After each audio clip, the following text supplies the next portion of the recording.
Alright, so, how many of you guys are familiar with a figure by the name of Nick Fuentes? I imagine all of you are. He's pretty well known. He is a known femboy lover. He loves femboys. He is a known jizz inspector. He has a black light and regularly does checks on the furniture in his home to make sure there is no jizz, to ensure none of his male wives have had sex with women. You know, he would never want any of his male wives to cheat on him with a femoid. And he is also a well-known neo-Nazi.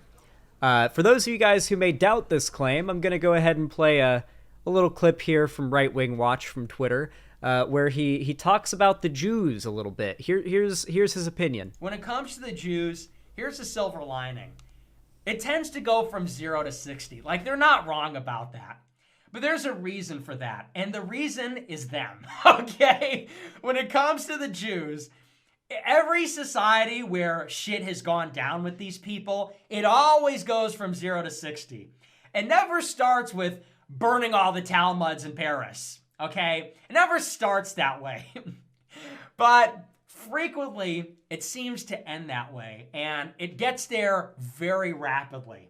Doesn't start there, but it frequently ends there. But I would say that he's so, like, hunched up and nervous on camera. You can tell, you know? He's never quite gotten comfortable on camera. It takes a while, but I got comfortable being on camera a while ago. I don't tense up. I don't tend to be all, like, tense. I loosen up. I'm vibe, you know? I'm getting stoned and just vibing out. He like, you can tell he's like, it's like he's trying to make himself look taller or something. I don't know what he's trying to do. the Jews had better start being nice to people like us, because what comes out of this is going to be a lot uglier and a lot worse for them than anything that's being said on this show or has been said on this show. In spite of the fact that I have been bullied by the Jews and I have been oppressed and slandered and lied about and attacked by the Jews, I have been completely precise, for the most part, and even-handed and nuanced about my view about the situation. And I'm also a Christian, which is going to matter. Because they're... Imagine living in this much unironic fear. He genuinely believes... Actually, no, he's not that wrong, actually. We are coming for him. We're coming, Nick. We're coming for you. We're going to get you. We got the media. You're completely right about everything, and we're coming to get you. You better keep one eye open at night. The cabal is coming. We're going to get you. The left is coming to destroy your way of life. Feed into these people's fear. It's kind of funny, actually. I like to imagine these people unironically, like, they're trying to fall asleep, and they have nightmares about the world they're afraid the Jews are trying to create. It genuinely is hilarious to imagine, because these Nazi types are absolutely terrified people. They're terrified people. They're either grifters who are just doing this for money, or they are genuinely terrified people. It could be a lot worse, I'm going to say, than this show. And what's going to come out of this could be, like I said, it could be a lot uglier than what we say on the show. I know that there are other people that are going to push farther than that once this conversation really starts. And the Jews are going to look at people like me in America first and say, damn, I miss when it was just that funny guy and we pushed so hard and this and that, because history has shown that once this train gets going... So that's him talking about how what he wants to have done to the Jews is far worse than anything he can say on this show, which is, of course, basically like Nick Fuentes is not very smart. He constantly lets his mask drop, or I guess he feels very brave now to do so because well, we're going to get into that in a minute. But he basically outs the game that every conservative commentator is playing, right? Like Matt Walsh, for example. Matt Walsh wishes that he could go online publicly and say, get your guns, go to drag events, shoot them up. He wishes he could tell his fans with no consequences online to do that. He would if he could. They cannot do that, though. If they were to full on advocate for genocide and death without the dog whistles, they would be done. So instead, they do that, but in a more creative way. So if you want to tell an audience of reactionary people who tend to react violently to their disgust response, if you want to convince them to want to kill and genocide a population of people, how would you do that? Well, you tell them they're a bunch of satanic pedophiles that want to destroy your way of life, and killing them is defensive behavior. You're protecting your children, you're protecting your family, you're protecting your money, your way of life, your race, your house, your country, etc. That's the type of propaganda these guys push. Anyway, that is just a brief intro on Nick Fuentes. He's also a pedophile. Let's see if we can find the pedo clip. Nick Fuentes on the age of consent. The whole age of consent thing is really a feminist social construct. I'll just put that out there. Because what are we really talking about here? Why are people so upset if somebody is 17 rather? By the way, every conservative commentator who's a dude who calls trans people groomers has a history of complaining about the age of consent being like a feminist leftist construct online. Isn't that crazy? Like, Matt Walsh has a video like this where he complains about the age of consent being this left-wing concept of extended immaturity, extended childhood, or whatever they call it. Yeah, like, all of these people are complete perverts. Rather than 18.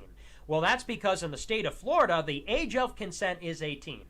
It just so happens that the age of consent in Illinois is 17, and in other states, it's 16. And it varies from country to country and state to state. But if the age of consent is 18 in Florida, then it is the worst thing possible that you're, dating somebody that's a year younger, right? End of the world. I will say that I'm pretty certain in Florida, a 17 and an 18-year-old dating is not illegal. I'm pretty sure that's not the kind of thing that would get you in any legal trouble.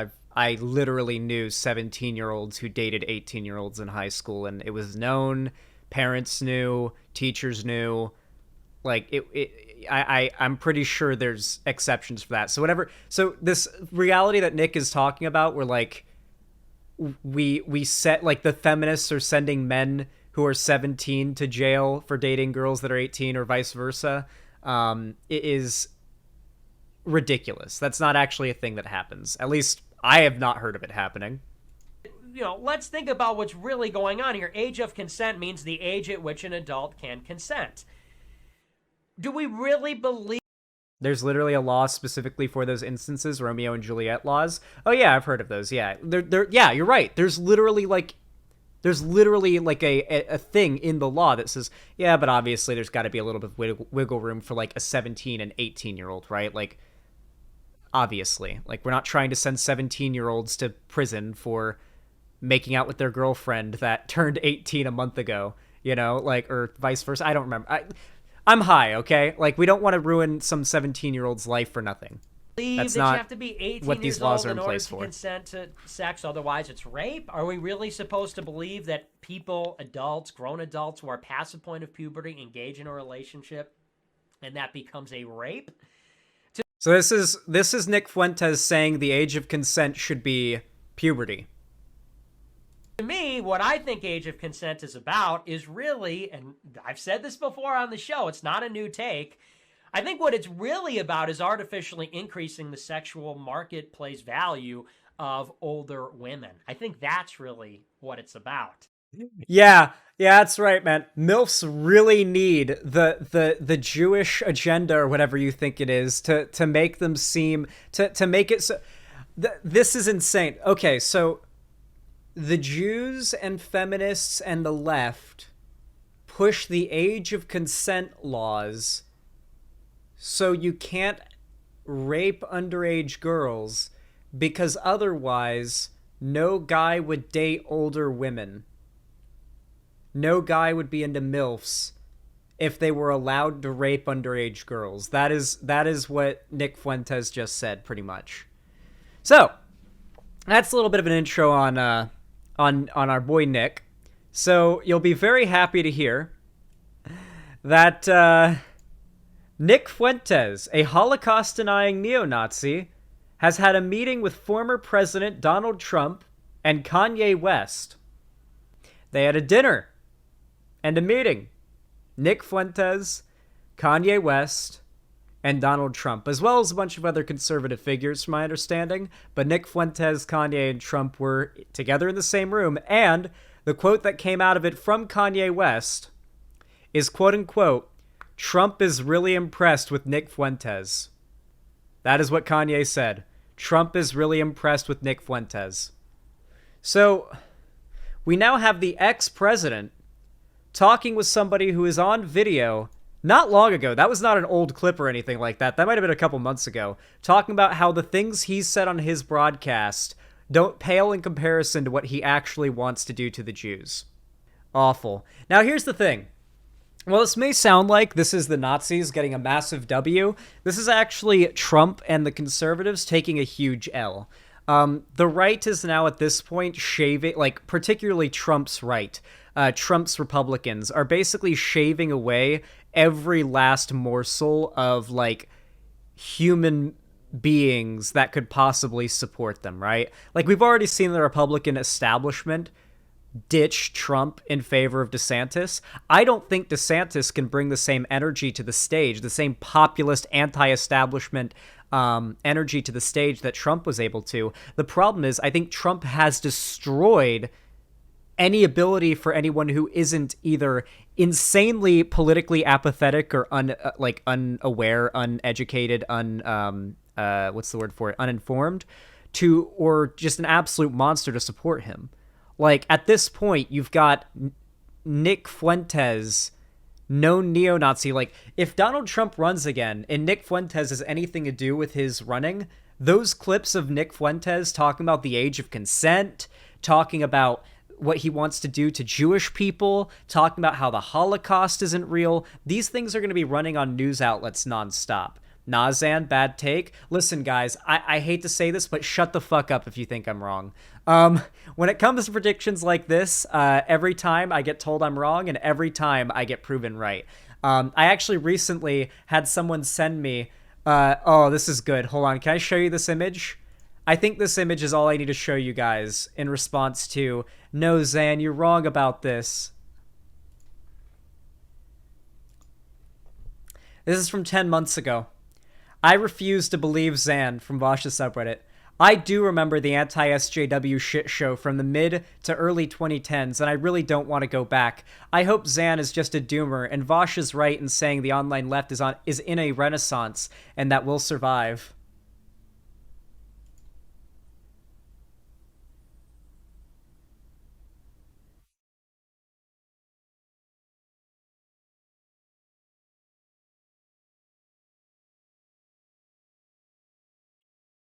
Please, just don't make yourself... Listen, if I end up being wrong, I'll look dumb. If I end up being right, you look dumb. All right? That's how it works.